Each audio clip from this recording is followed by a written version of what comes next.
കോട്ടയത്തെ കേരള കോൺഗ്രസ് മാണി ഗ്രൂപ്പിന്റെ steering committee യോഗത്തിന് ശേഷം കെ എം മാണിക്ക് സ്വീകരണം നൽകി. അതിനെ തുടർന്ന് മാധ്യമപ്രവർത്തകരെ കെ എം മാണി, പി സി ജോർജ് എന്നിവർ പലതവണ കണ്ടു. ഇന്നിപ്പോൾ people news director N P ചന്ദ്രശേഖരനുമായി പി സി ജോർജ് ഇപ്പോൾ സംസാരിക്കുകയും ചെയ്തിരിക്കുന്നു. ഇതിൻ്റെ എല്ലാം പശ്ചാത്തലത്തിൽ എന്താണ് കേരള കോൺഗ്രസ് രാഷ്ട്രീയത്തിൽ നിന്ന് ഇന്ന് പുറത്തേക്ക് വന്നിരിക്കുന്നത്? ചർച്ചയിലേക്ക് കടക്കുന്നു. ഇപ്പോൾ നമ്മളോടൊപ്പം ഉള്ളത് അഡ്വക്കേറ്റ് ശിവൻ മഠത്തിലും ആർ അജിത് കുമാറുമാണ്. ഏറ്റവും ആദ്യം ശ്രീ ആർ അജിത് കുമാറിലേക്ക്. ശ്രീ ആർ അജിത് കുമാർ, താങ്കൾ കോട്ടയത്ത് തന്നെയുണ്ട്. ഇന്ന് രാവിലെ മുതൽ അവിടെ നടക്കുന്ന കാര്യങ്ങൾ താങ്കൾ നിരീക്ഷിക്കുന്നുണ്ട്. എന്താണ് ഇപ്പോൾ ഏറ്റവും ഒടുവിൽ ഈ നിമിഷത്തിൽ കേരള കോൺഗ്രസ് രാഷ്ട്രീയത്തെ താങ്കൾ വിലയിരുത്തി പറയുക?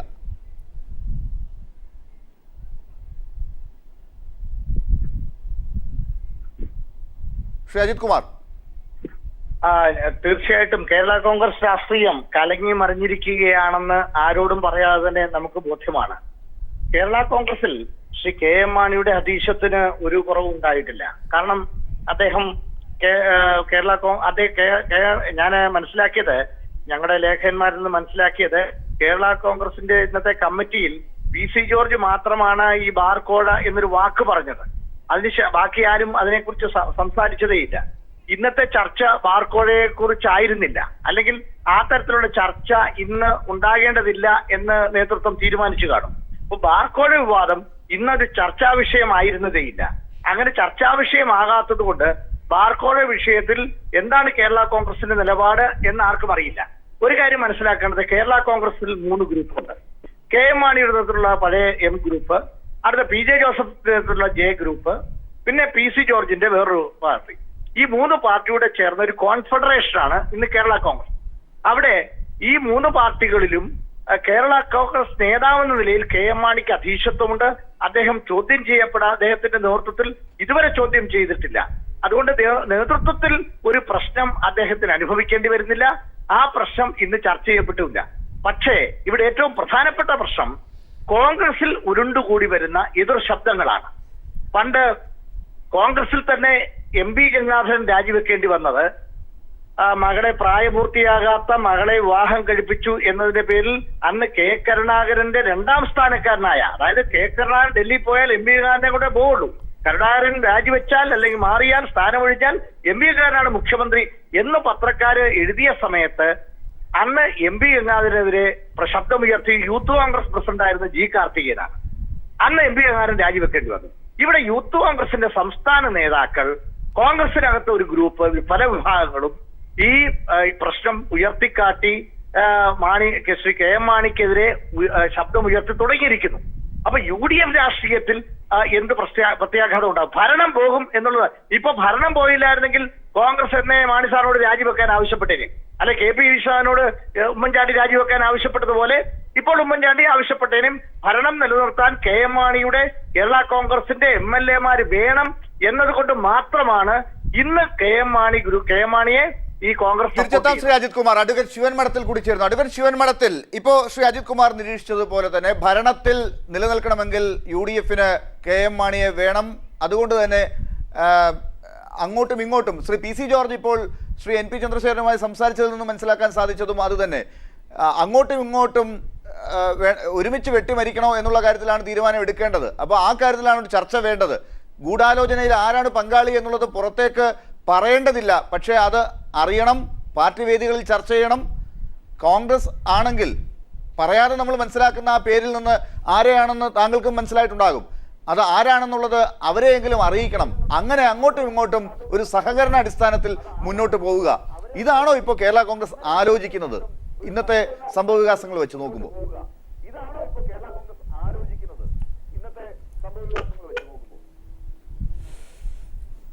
അല്ല, ഈ രാഷ്ട്രീയപരമായ ഒരു വിലയിരുത്തൽ, കേരള കോൺഗ്രസിൻ്റെ രാഷ്ട്രീയ വിലയിരുത്തലുകളോ അല്ലെങ്കിൽ ശ്രീ കെ എം മാണി കോഴ വാങ്ങി എന്നുള്ള പ്രത്യാരോപണങ്ങളൊക്കെ നിലനിൽക്കുമ്പോൾ കേരള കോൺഗ്രസ് എങ്ങനെയാണ് ആ പ്രശ്നത്തെ സമീപിക്കുന്നതിനെ സംബന്ധിച്ച് രാഷ്ട്രീയപരമായ ഒരു വിലയിരുത്തൽ നടത്താൻ ഞാൻ ആളല്ല.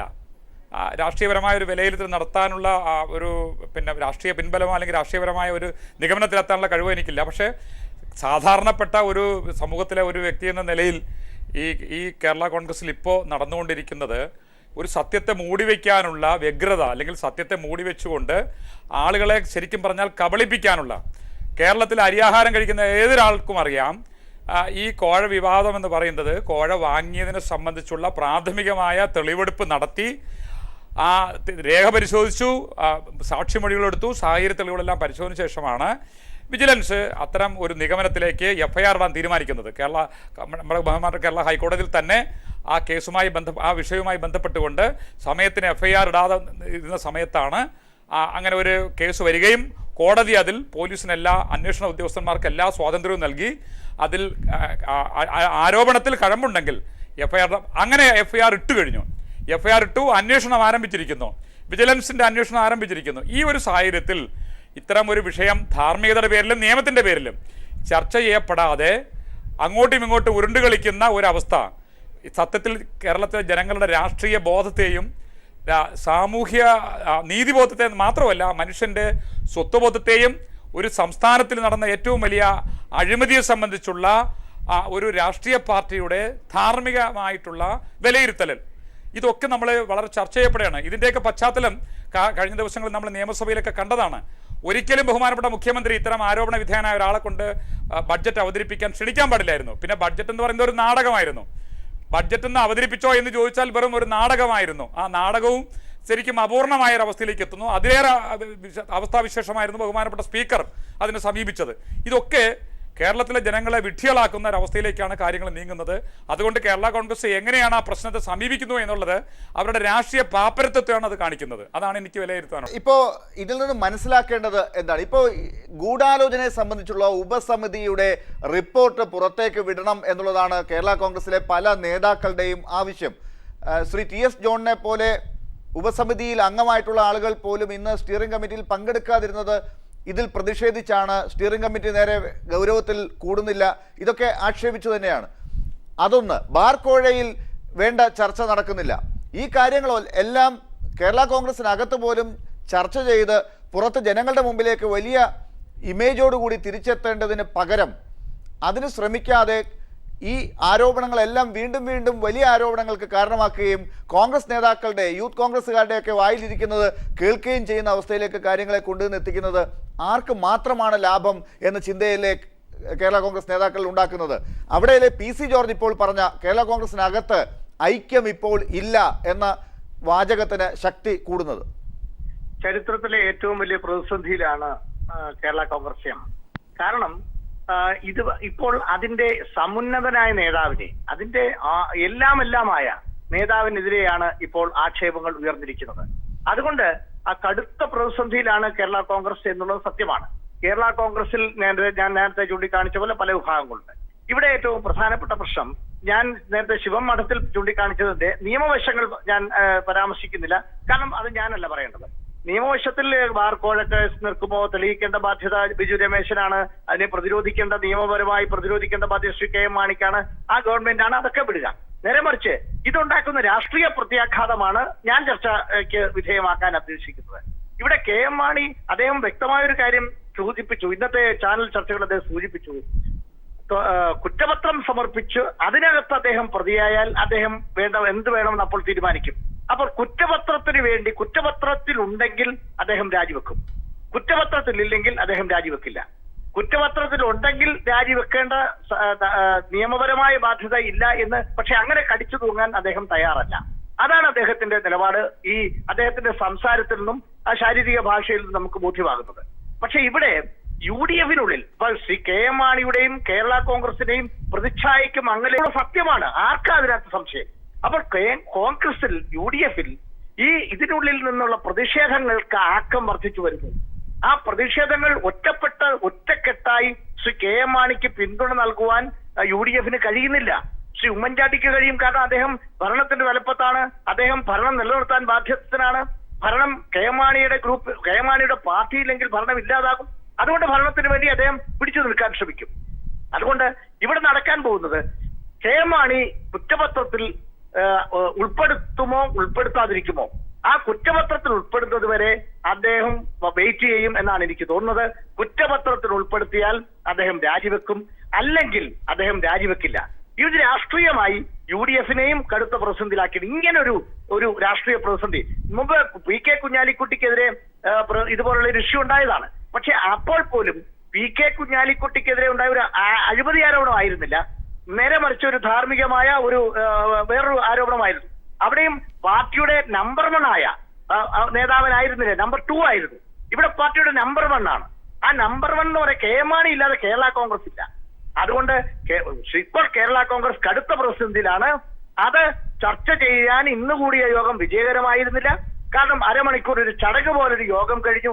അത് നേരത്തെ പലരും ചൂണ്ടിക്കാണിച്ചതുപോലെ, ആന്റണി രാജു ചാനൽ ചർച്ചയിൽ ചൂണ്ടിക്കാണിച്ചതുപോലെ ബജറ്റിനെ കുറിച്ച് ചർച്ച ചെയ്യാൻ മാത്രമായിരുന്നു. അപ്പോൾ കേരള കോൺഗ്രസിന്റെ ബാർക്കോഴ കേസിലെ നിലപാട്, പാർട്ടിയുടെ നിലപാട് ഇനിയും പുറത്തു വരാനിരിക്കുന്നേ ഉള്ളൂ.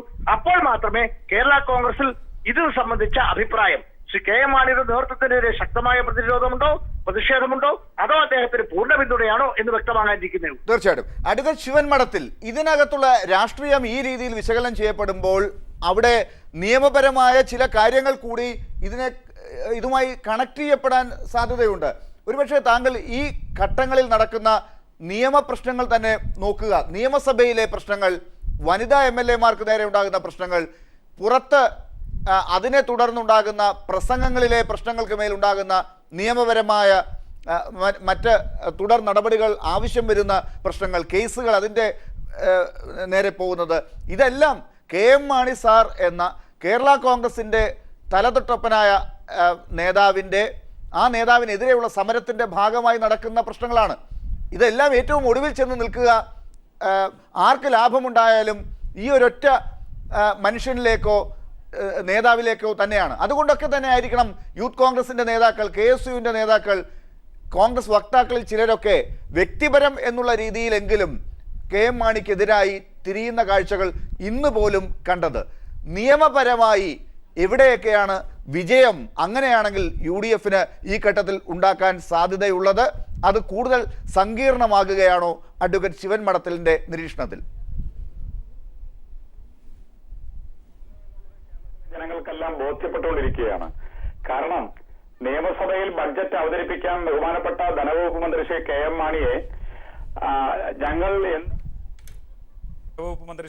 മാണിയെ ഞങ്ങൾ എന്തായാലും ബഡ്ജറ്റ് അവതരിപ്പിക്കും എന്നും പ്രതിപക്ഷം ചില ധാർമ്മികമായ ചില മൂല്യങ്ങൾ ഉയർത്തിപ്പിടിച്ച് അഴിമതിയിൽ ആരോപണ വിധേയനായ അല്ലെങ്കിൽ അദ്ദേഹത്തിൻ്റെ പേരിൽ ക്രിമിനൽ കുറ്റത്തിന് FIR ഇട്ടിരിക്കുന്ന ഒരു മന്ത്രി ബഡ്ജറ്റ് അവതരിപ്പിക്കരുത്, പകരം മറ്റാരെങ്കിലും അവതരിപ്പിക്കാം, മുഖ്യമന്ത്രിക്കാകാം അല്ലെങ്കിൽ മുഖ്യമന്ത്രി തീരുമാനിക്കപ്പെടുന്ന ഒരാളിനാകാം എന്നുള്ളത് ഒരു രാഷ്ട്രീയത്തിൻ്റെ മാനങ്ങളെല്ലാം മാറ്റിവെച്ചാൽ നമുക്ക് മനസ്സിലാക്കാവുന്ന സാമാന്യമായ ഒരു രാഷ്ട്രീയ ബോധത്തിൻ്റെ പ്രതിഫലനമാണത്. അത്തരം ഒരു രാഷ്ട്രീയ ബോധത്തിൻ്റെ പ്രതിഫലനം വരുമ്പോൾ സ്വാഭാവികമായിട്ടും ബഹുമാനപ്പെട്ട മുഖ്യമന്ത്രിയും സ്പീക്കർക്കും ഇക്കാര്യത്തിൽ കാര്യമായ ഭരണഘടനാപരമായ ചില ബാധ്യതകളുണ്ട്. മുഖ്യമന്ത്രി ഈ ഭരണത്തിൻ്റെ അല്ലെങ്കിൽ എക്സിക്യൂട്ടീവിൻ്റെ നമ്മുടെ ഈ ഗവൺമെൻറ്റിൻ്റെ തലവനായിരിക്കുന്ന ഒരാളെന്ന നിലയിൽ അദ്ദേഹം അതിൻ്റെ മൂല്യങ്ങൾ ഉയർത്തിപ്പിടിക്കാൻ ബാധ്യസ്ഥനാണ്. അദ്ദേഹം ചെയ്യേണ്ട ഒരു കാര്യം, ആരോപണ വിധേയനായി അദ്ദേഹത്തിൻ്റെ പേരിൽ പ്രാഥമിക അന്വേഷണം നടത്തി FIR ഇട്ടു, കുറ്റം പ്രാഥമികമായി ചെയ്തു എന്ന് അന്വേഷണ ഉദ്യോഗസ്ഥർ വിലയിരുത്തിയ സാഹചര്യത്തിൽ, FIR ഇട്ട സാഹചര്യത്തിൽ അദ്ദേഹത്തിനെ മാറ്റി നിർത്തി ബഡ്ജറ്റ് അവതരിപ്പിക്കേണ്ട രീതി എടുക്കേണ്ടതായിരുന്നു. അങ്ങനെ ചെയ്തിരുന്നുവെങ്കിൽ കേരളം ഇന്ന് നേരിടുന്ന ഒരു പ്രതിസന്ധി, രാഷ്ട്രീയ പ്രതിസന്ധിയും അതുപോലെ തന്നെ നിയമസഭയുടെ പവിത്രത ഇന്ന് ഏറ്റവും കൂടുതൽ കളങ്കപ്പെട്ടിരിക്കുന്ന അവസ്ഥയിലേക്ക് പോകില്ലായിരുന്നു. പക്ഷേ ഇവിടെ നമ്മൾ കാണുന്നത്, നമ്മളെല്ലാവരും ചർച്ച ചെയ്യപ്പെടുന്ന ഒരു കാര്യം, ബഹുമാനപ്പെട്ട ധനകാര്യ വകുപ്പ് മന്ത്രി ബഡ്ജറ്റ് അവതരിപ്പിച്ചുവെന്നും അവതരിപ്പിച്ച ബഡ്ജറ്റ് അദ്ദേഹം ബഹുമാനപ്പെട്ട സ്പീക്കർ അത് ഗവർണറെ അറിയിച്ചുവെന്നും ആ രീതിയിലുള്ള ചർച്ചകൾ പോകും. ഞാനൊരു കാര്യം വളരെ വ്യക്തമാക്കാൻ ഇവിടെ ആഗ്രഹിക്കുകയാണ്. ഭരണഘടനയുടെ വളരെ വ്യവസ്ഥാപിതമായ മാർഗങ്ങൾ ഒരു നിയമസഭയിലും പാർലമെന്റിലും എങ്ങനെയാണ് ബഡ്ജറ്റ് അവതരിപ്പിക്കേണ്ടത്, എങ്ങനെയാണ് ഇത്തരം കാര്യങ്ങൾ ചെയ്യേണ്ടതിനെ സംബന്ധിച്ച് നടപടിക്രമങ്ങൾ വളരെ വ്യക്തമായി പറയുന്നില്ലെങ്കിലും ആ അവകാശം അല്ലെങ്കിൽ ഭരണഘടനാപരമായ അവകാശം ഉപയോഗപ്പെടുത്തിക്കൊണ്ട് നിയമസഭയ്ക്ക് അതിൻ്റെതായ ചട്ടങ്ങൾ രൂപീകരിക്കാൻ ഭരണഘടന അനുവദിക്കുന്നുണ്ട്.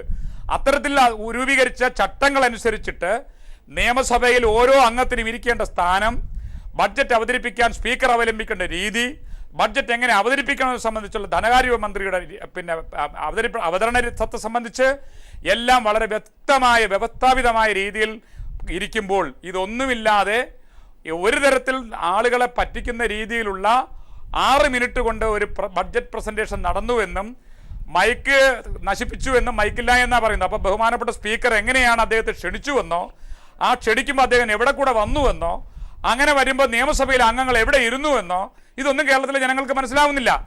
മറിച്ച് സ്പീക്കർ പറഞ്ഞത് അദ്ദേഹം അവതരിപ്പിച്ചു.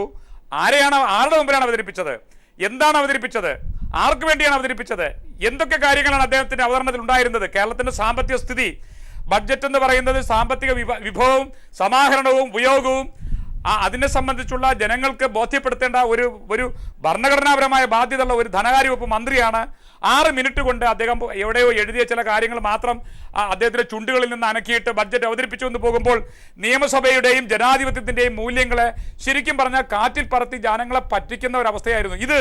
ബഹുമാനപ്പെട്ട സ്പീക്കറും ബഹുമാനപ്പെട്ട ഗവർണറും ഒന്നും കണ്ടില്ല, അല്ലെങ്കിൽ അതൊന്നും അവർ ഉൾക്കൊള്ളുന്നില്ല എന്ന് പറഞ്ഞാൽ അഡ്വക്കേറ്റ് ശിവൻ മഠത്തിൽ ഒരുപക്ഷെ ഇത്തരം കാര്യങ്ങളൊക്കെ സർക്കാരിന് ചെയ്യേണ്ടി വരുന്നത് ശ്രീ കെ എം മാണി സാറിനെ രക്ഷിക്കേണ്ടി വരിക. ശ്രീ കെ എം മാണി സാറിന്റെ പാർട്ടിയുടെ 9 MLA-മാരുടെ വോട്ടുകൾ സർക്കാരിനെ താങ്ങി നിർത്താൻ ആവശ്യമാണ്. അതുകൊണ്ട് തന്നെ ഇങ്ങനെയുള്ള പല കാര്യങ്ങളിലേക്കും അവർക്ക് പോകേണ്ടതായി വന്നിട്ടുണ്ടാകാം. അവർ അങ്ങനെ പോകുന്നതായി വേണമെങ്കിൽ വിലയിരുത്താം. പക്ഷേ കെ എം മാണി സാറിന്റെ പാർട്ടിക്ക്, കേരള കോൺഗ്രസിന് ഇതുവഴി നേതാവിനെ സംരക്ഷിക്കുകയും അണികൾക്ക് താങ്കൾ നേരത്തെ പറഞ്ഞതുപോലെ പാപ്പരത്വം ഉള്ള ഒരു പാർട്ടിയുടെ അണികളായി നിൽക്കുന്ന ഒരവസ്ഥ ഉണ്ടാകുകയും ചെയ്യുന്നതിൻ്റെ അതിൻ്റെ പാതകം അത് എത്ര കാലം മുന്നോട്ട് കൊണ്ടുപോകാൻ സാധിക്കും? അതിനെ തടുക്കാൻ വേണ്ടി അവർ തന്നെ ഉണ്ടാക്കിയ ഒരു ഗൂഢാലോചന കണ്ടെത്താനുള്ള ഒരു ഉപസമിതിയുടെ റിപ്പോർട്ടാണ് പുറത്തേക്ക് വരാതിരിക്കുന്നത്. ആഭ്യന്തര കാര്യമാണ്, ഒരു പാർട്ടിയുടെ ആഭ്യന്തര കാര്യമാണ് ഈ അന്വേഷണം എന്ന് പറഞ്ഞാണ് ആ റിപ്പോർട്ട് പുറത്തേക്ക് വരാതിരിക്കുന്നത്. മുൻപ് അങ്ങേക്ക് ഓർമ്മയുണ്ടാകും, TP ചന്ദ്രശേഖരന്റെ വധവുമായി ബന്ധപ്പെട്ട് CPM ഒരു ഇന്റേണൽ അന്വേഷണം നടത്തി പാർട്ടിയുടെ റിപ്പോർട്ട് പുറത്തേക്ക് വരുന്നതിനെ കുറിച്ച് UDF എന്തുമാത്രം കോലാഹലം ഉണ്ടാക്കിയതാണ് എന്നുള്ളത്. ആഭ്യന്തര കാര്യമല്ല എന്ന് പറഞ്ഞുകൊണ്ട് അതിന്റെ പല കാര്യങ്ങളും പിന്നീട് ചർച്ച ചെയ്യേണ്ടി വന്നു. ഈ കാര്യത്തിൽ എന്തുകൊണ്ട് പാർട്ടിയുടെ ഇത്തരം റിപ്പോർട്ട് ചർച്ച ചെയ്യുന്നില്ല? ചർച്ച ചെയ്യേണ്ട സാഹചര്യം ഇപ്പോഴുണ്ടോ?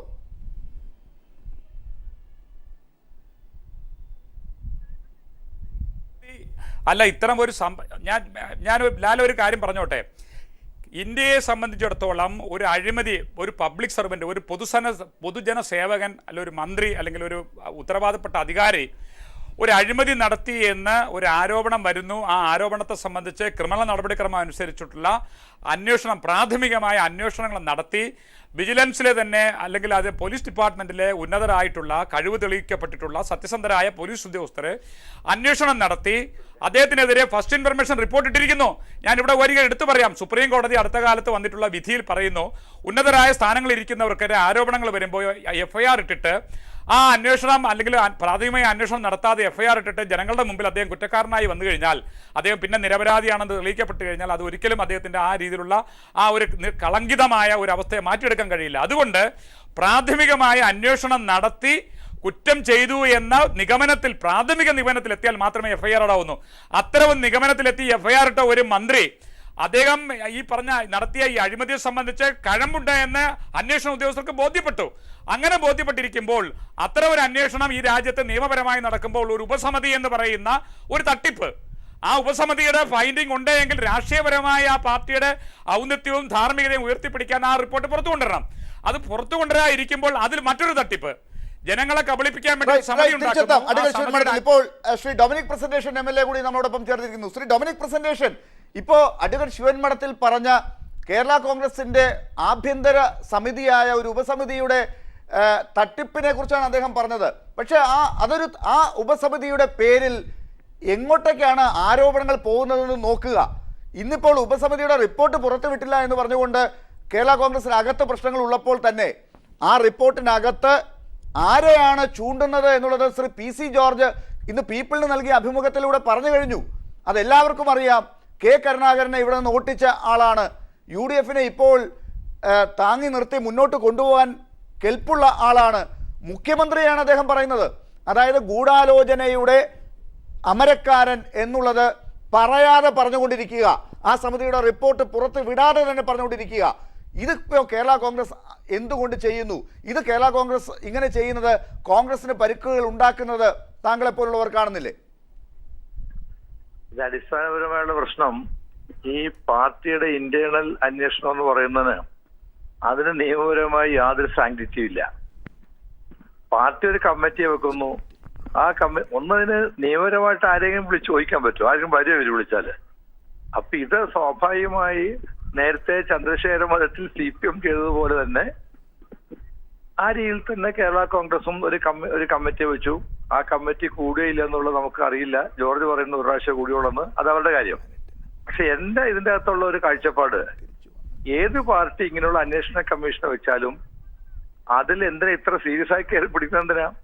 ഏതെങ്കിലും പാർട്ടി നമ്മുടെ അടുത്ത കാലത്ത് റീസെന്റ് ആയിട്ടുള്ള ഏതെങ്കിലും കാര്യത്തിൽ ഏതെങ്കിലും പാർട്ടി കമ്മിറ്റി കൂടി, പ്രത്യേകിച്ച് ഇതൊരു ഒരു അഴിമതി കേസ് കൂടെ അല്ലേ, ഒരു ക്രിമിനൽ കേസ്, ക്രിമിനൽ സ്വഭാവമുള്ള കേസ്, അഴിമതി എന്ന ക്രിമിനൽ കുറ്റായിട്ട് വരുമല്ലോ.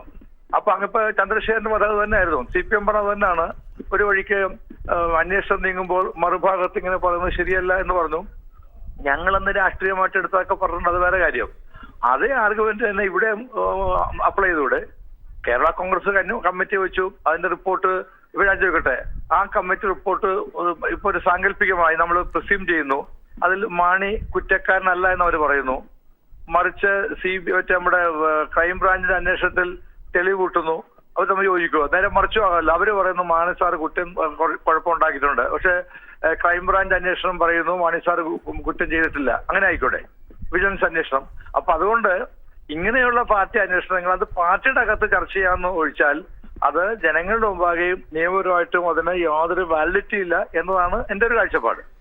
പക്ഷേ ശ്രീ ഡൊമിനിക് പ്രസന്റേഷൻ, ഇങ്ങനെയൊക്കെ വരുമ്പോൾ പോലും ഈ ഗൂഢാലോചന സിദ്ധാന്തം അവിടെ കിടപ്പുണ്ടല്ലോ. ഇതിന്റെ നിയമപരമായ വശങ്ങളൊക്കെ അവിടെ കിടക്കുമ്പോഴും അതുണ്ടാക്കുന്ന പരിക്കുകൾ കോൺഗ്രസിന് ഉണ്ടാക്കുന്നുണ്ട്. ഇത് അഴിമതിക്കെതിരെയുള്ള പോരാട്ടം കോൺഗ്രസിന് നടത്താൻ പറ്റുന്നില്ല. കാരണം അഴിമതി ആരോപണം ഇപ്പോൾ ഈ രീതിയിൽ FIR ഇട്ട് കേസെടുത്ത് അന്വേഷണം നടന്നുകൊണ്ടിരിക്കുന്നത് ഒരു കോൺഗ്രസ് മന്ത്രിയുടെ പേരിലല്ല. പക്ഷെ അത് മുന്നോട്ട് കൊണ്ടുപോകുന്നതിൽ ആർക്കാണ് ഇപ്പോൾ പ്രശ്നം ഉണ്ടാകുന്നത്? കോൺഗ്രസിനാണ് പരിക്കുണ്ടാകുന്നത്. ഗൂഢാലോചനയുടെ പക്ഷേ ആ സിദ്ധാന്തം വഴി ആർക്കാണ് പരിക്കുണ്ടാകുന്നത്? കോൺഗ്രസ് നേതാക്കൾക്കാണ് പരിക്കുണ്ടാകുന്നത്. ഇതെല്ലാം ഏറ്റവും ഒടുവിൽ ജനങ്ങളുടെ മുമ്പിൽ ചെന്ന് നിൽക്കുമ്പോൾ ശ്രീ PC ജോർജ് പറയുന്നത് പോലെ അഴിമതിക്കെതിരെ പോരാട്ടം നടത്താൻ പറ്റാതെ ജനങ്ങളുടെ ഇടയിൽ നിന്ന് അടി വീണ്ടും കിട്ടേണ്ടി വരുന്ന ഒരു അവസ്ഥ ഉണ്ടാകുന്നത് UDF-നാണ്. അപ്പോൾ ശ്രീ ഡൊമിനിക് പ്രസന്റേഷൻ, അദ്ദേഹത്തിന്റെ ടെലിഫോൺ ലൈൻ കട്ടായി. ശ്രീ അജിത് കുമാർ ഇപ്പോൾ വീക്ഷണം പത്രാധിപർ ഇപ്പോൾ നമ്മളോടൊപ്പം ചേർന്നിട്ടുണ്ട്. ശ്രീ അജിത് കുമാർ, ഇപ്പോൾ ഞാൻ ശ്രീ ഡൊമിനിക് പ്രസന്റേഷനോട് ചോദിച്ച ചോദ്യം തന്നെയാണ്. നമുക്ക് സമയത്തിന്റെ പരിമിതിയുണ്ട്, ലാസ്റ്റ് റൗണ്ടിൽ അങ്ങയിലേക്കാണ് വരുന്നത്. എന്താണ് കോൺഗ്രസിന് ഉണ്ടാകുന്ന പരുക്ക്? KM മാണി സാർ വഴി കേരള കോൺഗ്രസ് ഇപ്പോൾ എടുത്തിരിക്കുന്ന നിലപാട് വഴി അവർ അവരുടെ ഗൂഢാലോചന റിപ്പോർട്ട് പുറത്തുവിടുന്നില്ല, അവരെല്ലാം ഇങ്ങനെ മറച്ച് മുന്നോട്ട് കൊണ്ടുപോകുന്നു. അതുവഴി പക്ഷേ ആരുടെ നേർക്കാണ് ഉന്നം വയ്ക്കുന്നത്? ഈ റിപ്പോർട്ട് പുറത്തു വന്നാൽ പോകാൻ പോകുന്ന തല കോൺഗ്രസ് നേതാക്കളുടെയാണ്, മുഖ്യമന്ത്രിയാണ് ഗൂഢാലോചനയുടെ പുറകിൽ എന്നൊക്കെയാണ് പരോക്ഷമായി പറയുന്നത്. ശ്രീ PC ജോർജ് പറഞ്ഞു കഴിഞ്ഞു ഇപ്പോൾ ശ്രീ NP ചന്ദ്രശേഖരനോട്. അപ്പോൾ ഇതൊക്കെ കോൺഗ്രസ് കാണണ്ടേ? കോൺഗ്രസിന്റെ യുവ നേതാക്കൾക്കുള്ള വിവേകം എന്തുകൊണ്ട് കോൺഗ്രസിന്റെ ഹൈപ്പവർ കമ്മിറ്റികൾ കാണിക്കുന്നില്ല? ഡോക്ടർ ലാൽ, ഞാൻ ഇന്ന് കോട്ടയത്ത് നടന്ന പാർട്ടിയുടെ കേരള കോൺഗ്രസ് മാണി ഗ്രൂപ്പിൻ്റെ പാർട്ടിയുടെ തീരുമാനങ്ങൾ എന്താണെന്നതിനെ കുറിച്ച് വിശദമായിട്ട് നമ്മൾ പുറത്തു വരുന്നതല്ലേ ഉള്ളൂ. പിന്നെ ഇന്ന് അതിനുശേഷം അദ്ദേഹം പാലായിൽ സ്വീകരണത്തിൽ പങ്കെടുക്കുകയുണ്ടായി. മുഖ്യമന്ത്രി തന്നെ ആയിരുന്നു അവിടെ മുഖ്യാതിഥി. തീർച്ചയായിട്ടും അവരെല്ലാം മാണി സാറിനെ പൊക്കി പറഞ്ഞു. ശ്രീ KM മാണി സാർ വർദ്ധിത ആവേശത്തോടുകൂടി വനിതാ MLA-മാർക്കെതിരായി പറഞ്ഞത് ഇങ്ങനെയാണ്: മാർക്സിസ്റ്റ് പെണ്ണുങ്ങൾക്ക് ഒരു പ്രത്യേക ഇതുണ്ട്, അതുകൊണ്ടാണ് തൊടാത്തത്, അവരെ തൊട്ടാൽ സ്ത്രീ പീഡകരാകും എന്നാണ് പറഞ്ഞിരിക്കുന്നത്. അപ്പൊ അങ്ങനെയും കൂടി ഒരടി കൂടെ മുന്നോട്ട് പോയിട്ടുണ്ട്. അപ്പൊ അതിനിടയ്ക്ക് ഈ ഗൂഢാലോചന സിദ്ധാന്തത്തെ കുറിച്ച് ആദ്യം ചോദിച്ചല്ലോ. അപ്പൊ ആ ഒരു സിദ്ധാന്തത്തിൽ അങ്ങനെ ഈ കേരള കോൺഗ്രസ് ഉറച്ചു നിൽക്കുന്നുണ്ടോ? ഒരുപക്ഷെ ഒറ്റപ്പെട്ട ശബ്ദങ്ങൾ ശ്രീ PC ജോർജ് പോലുള്ള PC ജോർജ് ഒറ്റപ്പെട്ട ശബ്ദമല്ല. കേരള കോൺഗ്രസ് പാർട്ടിയുടെ ഒരേ ഒരു വൈസ് ചെയർമാൻ, അദ്ദേഹം ഒരു പാർട്ടിയുടെ നേതാവാണ്. ആ പാർട്ടിയിൽ നിന്നാണ് അതിലേക്ക് വന്ന് കോൺഫെഡറേഷനായി നിൽക്കുന്നത്. അദ്ദേഹത്തോടൊപ്പം നിൽക്കുന്ന ആൾ ശ്രീ TS ജോൺ ആണ്. ശ്രീ TS ജോൺ തന്നെ ഈ കമ്മിറ്റിക്കകത്തുണ്ടല്ലോ, ഈ പാർട്ടി നിയോഗിച്ച സ്റ്റിയറിംഗ് കമ്മിറ്റിയിൽ പോയില്ല. TS ജോണും ഈ ഫാക്ട് ഫൈൻഡിംഗ് ടീമിൽ ഉണ്ടായിരുന്നല്ലോ, അതായത് അന്വേഷണ കമ്മീഷൻ നമുക്ക് പറയാവുന്ന കമ്മീഷനിൽ ശ്രീ TS ജോൺ ഉണ്ടായിരുന്നു. അപ്പോൾ അങ്ങനെയാണെങ്കിൽ ഈ പറഞ്ഞ ഗൂഢാലോചന തിയറിക്ക്, സിദ്ധാന്തത്തിന് എന്തെങ്കിലും അടിസ്ഥാനമുണ്ടെങ്കിൽ ശ്രീ TS ജോൺ വഴിയെങ്കിലും ശ്രീ PC ജോർജ് അറിയാതിരിക്കത്തില്ലല്ലോ. ശ്രീ PC ജോർജിനെ അറിയാമോ? നമുക്കറിയാമല്ലോ, അദ്ദേഹം അത് വിളിച്ച് പറയാൻ മടിക്കത്തുമില്ലെന്ന്. അപ്പോൾ ആ ഗൂഢാലോചന, ആ സിദ്ധാന്തമൊക്കെ വെറും നമ്മളിരിക്കുന്ന വെറുതെ ആയിരിക്കാം. പക്ഷേ എന്നാലും അങ്ങനെ ഒരു ഗൂഢാലോചന ഉണ്ട്, കണ്ടെത്തി എന്ന് മാണി സാർ തന്നെ പറഞ്ഞിട്ടുണ്ട്. അത് ഞങ്ങൾ വേണ്ട സമയത്ത് പുറത്ത് വിടുമെന്ന് പറഞ്ഞിട്ട് ഇവിടെ ജോൺ ബിട്ടാസുമായിട്ട് സംസാരിച്ചപ്പോൾ അത് പറഞ്ഞിട്ടുണ്ട്. അങ്ങനെയൊക്കെ പറയുന്ന കാര്യം ആർക്കെതിരെയാണ്? ആരാണ് ഗൂഢാലോചന നടത്തിയെന്ന് പറയുന്നത്? ഇതൊക്കെ കോൺഗ്രസിന്റെ നേതാക്കളെയാണ് ഇങ്ങനെ ഇപ്പോ പറഞ്ഞുകൊണ്ടിരിക്കുന്നത്. അതുപോലും ഒരു സാങ്കല്പികമായ ഒരു ആരോപണമല്ലേ? ഈ വിരൽ ചൂണ്ടുന്ന മുഴുവൻ ഒരു പ്രത്യേക വ്യക്തിയിലേക്കാണെന്നൊക്കെ പറയുന്നത് പോലും അല്ല, ഇതൊക്കെ അങ്ങനെ പറഞ്ഞു നിൽക്കാന്നുള്ളതല്ലാതെ എല്ലാവർക്കും ഒരു ഏത് കൊച്ചുകുട്ടിക്കും ആരാണ് അഴിമതി നടത്തിയെന്ന് അറിയാന്നുള്ളത് പോലെ ഗൂഢാലോചന നടത്തിയത് ആരാണെന്ന് അറിയാവുന്നതാണ് എല്ലാവരും പറയുന്നത്. അതിന്റെ പരിക്ക് അറിയാവുന്നത് കൊണ്ടാണ് യൂത്ത് കോൺഗ്രസ് നേതാക്കളിൽ ചിലരെങ്കിലും കെ മാണി സാർ രാജിവെക്കണമെന്ന് പറയുന്നത്, KSU നേതാക്കൾ പറയുന്നത്, കോൺഗ്രസ് വക്താക്കൾ പറയുന്നത്. അല്ല അത് വളരെ വ്യക്തമാണ്. ആ ചോദ്യം വളരെ പ്രസക്തമാണ്. അതിൽ നിന്ന് തന്നെ എനിക്ക് തോന്നുന്നത് അതിന് ഉത്തരവാദിത്തം ഉണ്ടെന്ന് തോന്നുന്നു. എല്ലാ കാലത്തും കോൺഗ്രസിലെ യുവ വിഭാഗങ്ങൾ, വിദ്യാർത്ഥി സംഘടന ആയാലും KSU വിദ്യാർത്ഥി യൂണിയൻ ആയാലും യൂത്ത് കോൺഗ്രസ് ആണെങ്കിലും അവരെല്ലാ കാലത്തും ഒരു വേറിട്ട ശബ്ദം അവർ നിൽക്കാറുണ്ട്. ഒരു എല്ലാ കാലത്തും ഒരു തിരുത്തൽ. അതാണ് കോൺഗ്രസിന്റെ വിദ്യാർത്ഥി യുവജന സംഘടനയുടെ ശക്തി. അത് തന്നെയാണ്. അങ്ങനെയാണെങ്കിൽ PC ജോർജ് പറഞ്ഞ പോലെ ഇപ്പൊ PC ജോർജ് പറഞ്ഞതിനകത്ത് മനസ്സിലാക്കണം, അഴിമതിക്കെതിരായി പോരാടാൻ ഇപ്പൊ പറ്റുന്നില്ല. ഈ സമയത്ത് UDF പറ്റുന്നില്ല. കാരണം അഴിമതിക്കെതിരായി പോരാടാൻ പറ്റാത്തതിന് കാരണം അങ്ങനെയാണെങ്കിൽ PC ജോർജ് പരോക്ഷമായിട്ട് പറയുന്നത് അഴിമതി ആരോപണമുള്ള മന്ത്രിയെ കൂടെ നിർത്തി UDF മുന്നോട്ട് പോകുന്നു എന്നാണ്. അത് കെ മാണി സാറിനെതിരായിട്ടാണ്. അങ്ങനെയാണെങ്കിൽ 5 കൊല്ലം കഴിഞ്ഞ് തെരഞ്ഞെടുപ്പിനെ നേരിടുമ്പോൾ പരാജയം ഉണ്ടാകുമെന്ന് അദ്ദേഹം പറയുന്നുണ്ട്. അല്ല ശ്രീ PC ജോർജിന്റെ ഇപ്പോഴത്തെ നേതാവ് തന്നെയാണല്ലോ ശ്രീ കെ മാണി. ഇപ്പോഴത്തെ ആണല്ലോ. അല്ല, മുമ്പ് ഒരു കാലത്ത് പാലാ മെമ്പർ മാത്രമേ പറയുമായിരുന്നുള്ളൂ ശ്രീ PC ജോർജ്. ഒരിക്കലും ശ്രീ കെ മാണി. അതായത് താങ്കളുടെ നിരീക്ഷണം നാളത്തേക്ക് ഇത് കാണേണ്ടതില്ല. PC ജോർജ് തൽക്കാലത്തെ നേതാവ് മാത്രമാണ് കെ മാണി. PC ജോർജ് അല്ല, അങ്ങനെ വരികൾക്കിടയിലൂടെ വായിക്കണ്ട ഡോക്ടർ ലാൽ. ഞാൻ പറഞ്ഞത് ശ്രീ PC ജോർജിന് 1 മിനിറ്റ് മാത്രമാണ് ബാക്കിയുള്ളത്. അയ്യോ അല്ല, ഞാൻ പറയണം. അപ്പൊ ഈ ഒന്ന് ഈ പിന്നെ ഗൂഢാലോചന സിദ്ധാന്തം അത് അതിന് അടിസ്ഥാനം ഉണ്ടാകണമെന്നില്ല. ഉണ്ടോ ഇല്ല നമുക്കറിയില്ല. പക്ഷെ ഉണ്ടാകണമെന്നില്ല എന്നൂടെ നമുക്കൊരു ആനുകൂല്യം കൊടുക്കാം. മറ്റൊന്ന്, ഈ അഴിമതിക്കെതിരെ പോരാടുന്നത് ഈ അഴിമതിയാണ് ഇപ്പോഴത്തെ ഏറ്റവും വലിയ വിഷയം, നമ്മളെല്ലാവരും മനസ്സിലാക്കുന്നുണ്ട്. ഇപ്പോൾ ശ്രീ കെ മാണിക്കെതിരെ ഉന്നയിക്കപ്പെട്ട ആരോപണങ്ങൾ തെളിയിക്കപ്പെടുന്നത് വരെ അദ്ദേഹം കുറ്റക്കാരനാകുന്നുമില്ല. റൈറ്റ്. അല്ല, ഇതൊക്കെ കോടതിയിൽ പറഞ്ഞുകൊണ്ട് നിൽക്കാം. എന്തായാലും കേരള കോൺഗ്രസിനകത്ത് തന്നെ ഇത് പൂർണ്ണമായി വിശ്വാസത്തിലെടുക്കാൻ സാധിച്ചിട്ടില്ല എന്നാണ് മനസ്സിലാക്കാൻ സാധിക്കുന്നത്. തർക്കങ്ങളുണ്ട്. കേരള കോൺഗ്രസ് ഐക്യത്തിലല്ല എന്ന് PC ജോർജും വ്യക്തമാക്കി കഴിഞ്ഞു. UDF-നകത്ത് പൊട്ടിത്തെറികൾ ഉണ്ടായിക്കൊണ്ടിരിക്കുന്നു. കോൺഗ്രസിനകത്ത് പൊട്ടിത്തെറി ഉണ്ടാകുന്നു. യൂത്ത് കോൺഗ്രസിനകത്തുള്ള നേതാക്കൾ പൊട്ടിത്തെറികളുടെ ഭാഷ ഇന്ന് തന്നെ പറഞ്ഞു കഴിഞ്ഞു. നാളെ ഇനി എങ്ങനെയാകുന്നുള്ളതാണ് തിരിച്ചറിയേണ്ടത്. ഇന്നത്തെ ചർച്ച നമുക്ക് ഇവിടെ അവസാനിപ്പിക്കാം. ചർച്ചയിൽ പങ്കെടുത്തതിന് Shri Ajith Kumar, advocate Sivan Madathil, Shri Dominic Presentation, Shri R Ajith Kumar, നന്ദി.